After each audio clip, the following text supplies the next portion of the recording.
नमस्कार विद्यार्थी मित्रांनो, आज वर्ग 12वी कला या शाखेतील अर्थशास्त्र या विषयातील राष्ट्रीय उत्पन्न या प्रकरणातील राष्ट्रीय उत्पन्नाची वैशिष्ट्ये हा भाग अभ्यासायचा आहे। तर चला विद्यार्थी मित्रांनो, सर्वात पहिले आपण राष्ट्रीय उत्पन्नाची प्रस्तावना पाहूया। तर राष्ट्रीय उत्पन्नाची प्रस्तावना काय आहे? राष्ट्रीय उत्पन्न हा स्थूल अर्थशास्त्राचा एक महत्त्वाचा अभ्यासाचा विषय आहे। देशाच्या अर्थव्यवस्थेत शेती, उद्योग संस्था, व्यापार, बाजारपेठ, बँक आणि वित्तीय संस्था, विविध विभाग आणि कार्यालय इत्यादीचा समावेश होत असतो। हे राष्ट्रीय उत्पन्नाचे वितरण, विनिमय आणि उपभोग या आर्थिक क्रियेचे एकत्रित मापन असते। याचबरोबर ते देशातील लोकांच्या आर्थिक कल्याणाचेही वस्तुनिष्ठ निर्देशांक आहे। भारतात 1949 मध्ये राष्ट्रीय उत्पन्नाची समिती स्थापन करण्यात आली आणि याची सुरुवात केंद्रीय सांख्यिकी संघटना CSO दरवर्षी देशातील राष्ट्रीय उत्पन्न आणि इतर सांख्यिकी माहिती संकलित करून प्रकाशित करते। तर अशा प्रकारे याची प्रस्तावना आहे।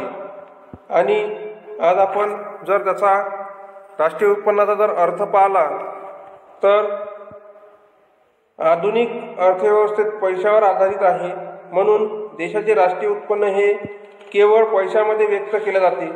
देशाचे एकूण राष्ट्रीय उत्पन्न म्हणजे राष्ट्रीय उत्पन्न होय। राष्ट्रीय उत्पन्न म्हणजे एका वर्षाच्या कालावधीत देशातील उत्पादित होणाऱ्या वस्तू व सेवांचा प्रवाह होय। तर अशा व्याख्या केलेल्या आहे। तर आपल्यामध्ये राष्ट्रीय उत्पन्न समिती त्यामध्ये PC महालनोबिस यांच्या अध्यक्षतेखाली भारत सरकारद्वारा 1949 मध्ये नियुक्त केलेल्या राष्ट्रीय उत्पन्न समिती प्राध्यापक DR गाडगीळकर आणि डॉक्टर VKR राव हे सदस्य होते। राष्ट्रीय उत्पन्न म्हणजे एका विशिष्ट कालखंडात निर्माण करण्यात आलेल्या वस्तू व सेवांचे दुहेरी मोजदाद न होऊ देता केलेले मापन होय। त्यानंतर प्राध्यापक AC पिगू समाजाच्या वस्तुनिष्ठ उत्पन्नाच्या ज्या भागातील पैशाची मोजदाद करता येते अशा भागाला राष्ट्रीय उत्पन्न असे म्हणतात। तर अशा व्याख्या राष्ट्रीय उत्पन्नाच्या केलेल्या आहे। राष्ट्रीय उत्पन्न हे पैशामध्ये व्यक्त होते आणि राष्ट्रीय उत्पन्नाचा कालावधी हा 1 वर्षाचा असतो। अशा या दोन गोष्टी याच्यामध्ये आपल्याला लक्षात ठेवायच्या आहे। राष्ट्राचं एकूण उत्पन्न म्हणजेच राष्ट्रीय उत्पन्न, देशाचं एकूण उत्पन्न म्हणजे राष्ट्रीय उत्पन्न होय असं लक्षात ठेवायचं। आणि याचा जो कालावधी असतो हा 1 वर्षाचा असतो, त्यामध्ये वस्तू आणि सेवेचा समावेश होत असते। तर यानंतर आपल्याला राष्ट्रीय उत्पन्नाची वैशिष्ट्ये पाहायची आहे। तर पहिला आहे स्थूल आर्थिक संकल्पना। एकूण राष्ट्रीय उत्पन्न एखाद्या व्यक्तीशी संबंधित नसून स्थूल उत्पन्न हे एखाद्या व्यक्तीशी संबंधित असून ते संपूर्ण अर्थव्यवस्थेच्या उत्पन्नाचे प्रतिनिधित्व करते, म्हणून ही एक स्थूल राष्ट्रीय संकल्पना आहे। कारण यामध्ये एका व्यक्तीच्या उत्पन्नाचा समावेश होत नाही, तर संपूर्ण देशाच्या राष्ट्रीय उत्पन्नाचा समावेश हा स्थूल राष्ट्रीय उत्पन्नामध्ये होतो। म्हणून स्थूल आर्थिक संकल्पना यावरून स्पष्ट करता येते। म्हणून स्थूल आर्थिक संकल्पना ही फार महत्त्वाची आहे। त्यानंतर राष्ट्रीय उत्पन्नात अंतिम वस्तू व सेवेचे मूल्य। आता दुहेरी गणना टळण्यासाठी व अंतिम वस्तू आणि अर्थव्यवस्थेच्या सेवेच्या मूल्याचा यामध्ये विचार केला जातो। अर्धसिद्ध वस्तू किंवा कच्च्या मालाच्या किमतीचा विचार केला जात नाही। जर दुहेरी गणना टळायची असेल तर यामध्ये दोन वस्तूची गणना केली जात नाही। उदाहरणार्थ शर्टाचे मूल्य निश्चित करण्यासाठी कापसाच्या मूल्याचा विचार केला जात नाही। जर एखाद्या वस्तूचं मूल्य निश्चित करायचं असेल, जसं उदाहरणार्थ साखर आहे त्या साखरेचं मूल्य निश्चित करायचं असेल तर साखरेचंच मूल्य निश्चित केले जाते, ऊसाचं मूल्य निश्चित केलं जात नाही. तर पुस्तकामध्ये शर्टाचे मूल्य निश्चित करताना कापसाच्या मूल्याचा विचार केला जात नाही, कारण शर्टाच्या किमतीपासूनच या मूल्याचा समावेश यामध्ये केला जातो असं म्हणायला हरकत नाही. त्यानंतर तिसरं वैशिष्ट्य आहे निव्वळ समग्र मूल्य. तर राष्ट्रीय उत्पन्नामध्ये वस्तू आणि सेवांचं निव्वळ मूल्याचा समावेश केला जातो. यात घसाऱ्याचा समावेश केला जात नाही. उदाहरणार्थ भांडवली वस्तूची होणारी झीज याचा समावेश राष्ट्रीय उत्पन्नात केला जात नाही. यामध्ये फक्त राष्ट्रीय उत्पन्नातील वस्तू आणि सेवेचं निव्वळ मूल्याचा समावेश केला जातो, घसाऱ्याचा समावेश केला जात नाही असंही म्हणायला हरकत नाही. म्हणून भांडवली वस्तूची झीज हे काही यामध्ये समावेश होत नाही. त्यानंतर विदेशी निव्वळ उत्पन्न. राष्ट्रीय उत्पन्नात परदेशातून मिळणाऱ्या निव्वळ राष्ट्रीय उत्पन्नाचा समावेश केला जातो. जे काही परदेशातून उत्पन्न मिळते त्या उत्पन्नाचा समावेश राष्ट्रीय उत्पन्नात केला जातो.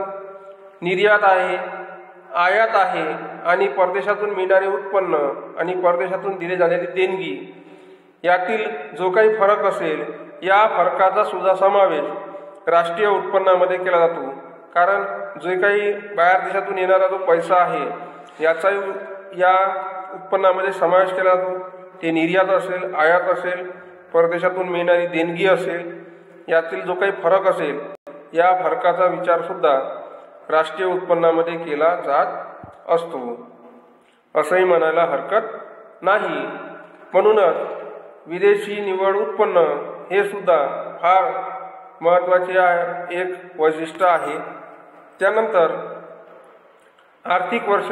राष्ट्रीय उत्पन्नासाठी नेहमी जो कालावधी असतो तो कालावधी जर आपण पाहिला तर भारताच्या आर्थिक व्यवहाराचा जो कालावधी असतो तो 1 वर्षाचा असतो आणि तो 1 वर्षाचा कालावधी म्हणजे 1 एप्रिल ते 31 मार्च हे आर्थिक वर्ष आपल्या राष्ट्रीय उत्पन्नासाठी धरले जाते. यातूनच राष्ट्रीय उत्पन्नाचं वर्ष संबोधले जाते असंही म्हणायला हरकत नाही. त्यानंतर प्रवाही संकल्पना. राष्ट्रीय उत्पन्न ही एक प्रवाही संकल्पना आहे, कारण आर्थिक वर्षाच्या कालावधीत उत्पादित वस्तू व सेवांचा प्रवाह यामध्ये दर्शवला जातो. जो काही प्रवाह आहे, जे काही राष्ट्रीय उत्पन्न दरवर्षी होते, जे 1 वर्षामध्ये वस्तू आणि सेवेचा जो काही कालावधी असतो त्या कालावधीमध्ये जे काही उत्पन्न होते या उत्पन्नाचा समावेश राष्ट्रीय उत्पन्नामध्ये केला जात असतो असंही म्हणायला हरकत नाही. त्यानंतर राष्ट्रीय उत्पन्न हे पैशात व्यक्त केलेले मूल्य. तर राष्ट्रीय उत्पन्न हे नेहमी पैशात व्यक्त केले जाते, पैशात व्यक्त केल्या जाते.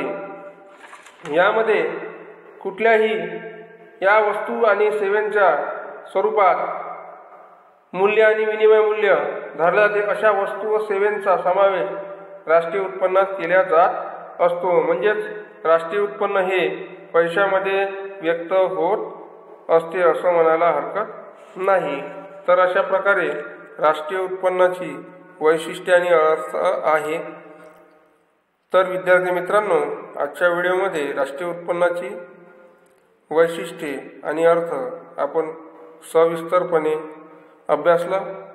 तर याच्यावर जो गृहपाठ विचारतो, राष्ट्रीय उत्पन्नाची व्याख्या आणि वैशिष्ट्ये स्पष्ट करा, असा गृहपाठ तुम्हाला विचारला जातो. तर आजच्या व्हिडिओमध्ये मी इथेच थांबतो. धन्यवाद.